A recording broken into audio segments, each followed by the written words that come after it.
reflux gastro-œsophagien ou plus communément les brûlures d'estomac. Alors, à quoi sont dues les brûlures d'estomac? C'est relativement simple à expliquer. L'estomac est fermé par le haut par le sphincter œsophagien.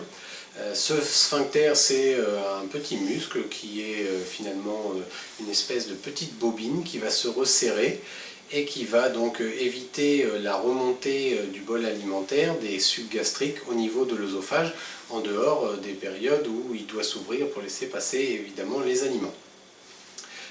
Dans pas mal de cas, effectivement, ce sphincter va s'ouvrir au moment où il ne devrait pas et laisser passer un petit peu de suc gastrique qui va brûler la paroi de l'œsophage.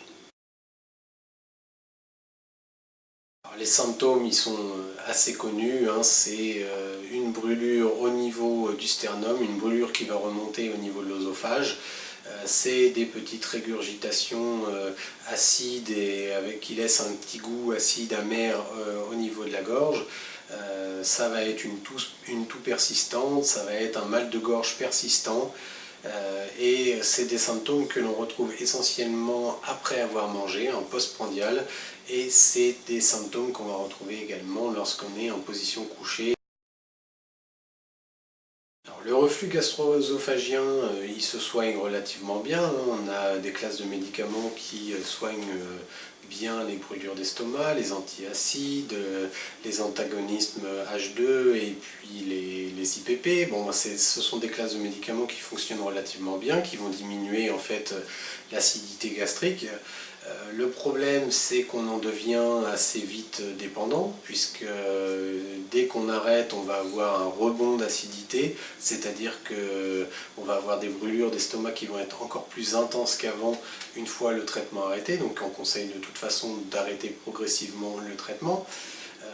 L'autre problème, ça va être des problèmes à moyen long terme, notamment des fractures liées à une mauvaise fixation du calcium au niveau des os, donc fracture notamment du bassin. On va avoir des problèmes de carence, notamment des carences en fer, des carences en vitamine B12, des carences en magnésium.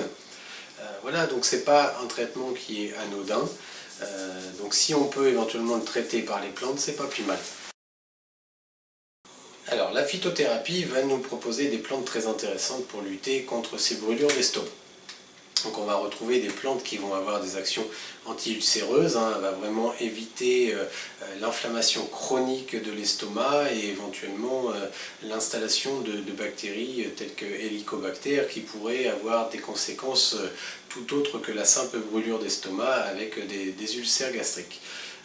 Ces plantes vont être vraiment protectrices, elles vont augmenter la sécrétion de mucus au niveau de la muqueuse gastrique, ce qui fait qu'il va y avoir un gel protecteur qui va éviter que l'acidité gastrique ne vienne irriter la paroi de l'estomac et de l'œsophage. Donc là, c'est vraiment une action protectrice. On va avoir également une action antibactérienne, donc pour éviter la prolifération bactérienne. On va avoir une activité également tout simplement digestive qui va actionner plus facilement la vidange gastrique, c'est-à-dire donc le passage du bol alimentaire au niveau de l'intestin. Donc les plantes qu'on va retrouver communément, ça va être la réglisse, ça va être la guimauve, ça va être la mauve. Hein. Ce sont des plantes qui sont pour la plupart riches en mucilage et en pectine, des composés chimiques qui vont former donc des gels protecteurs. Voilà, c'est des plantes qui vont vraiment diminuer l'acidité gastrique de manière totalement naturelle et qui vont permettre de se soigner sans forcément devenir dépendant aux antiacides chimiques et aux IPP qui malheureusement créent des dépendances. Voilà, donc concrètement, on va avoir une préparation très intéressante à vous conseiller, c'est le phytocomplexe muqueuse estomac-côlon. Estomac-côlon parce qu'elle protège à la fois la muqueuse gastrique mais également les muqueuses au niveau du côlon pour les personnes qui ont éventuellement un côlon irritable ou qui font des colopathies assez récurrentes. Voilà, donc dans cette préparation, on va retrouver les plantes dont on a parlé juste avant. C'est une préparation qui se prend 3 fois par jour, à raison de 25 à 30 gouttes dans un verre d'eau. Voilà, c'est une préparation qui soulage et qui est à la fois donc, dans l'action curative et dans l'action préventive.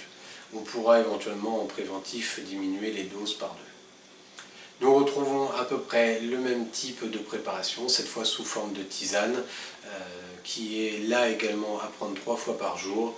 C'est un choix, soit on prend la facilité avec la formule liquide, soit on apprécie les tisanes et on va le prendre sous forme de tisane. Voilà, c'est des préparations qui sont vraiment intéressantes, surtout pour les personnes qui commencent à avoir ce type de problème, pour éviter vraiment de rentrer dans un cercle vicieux.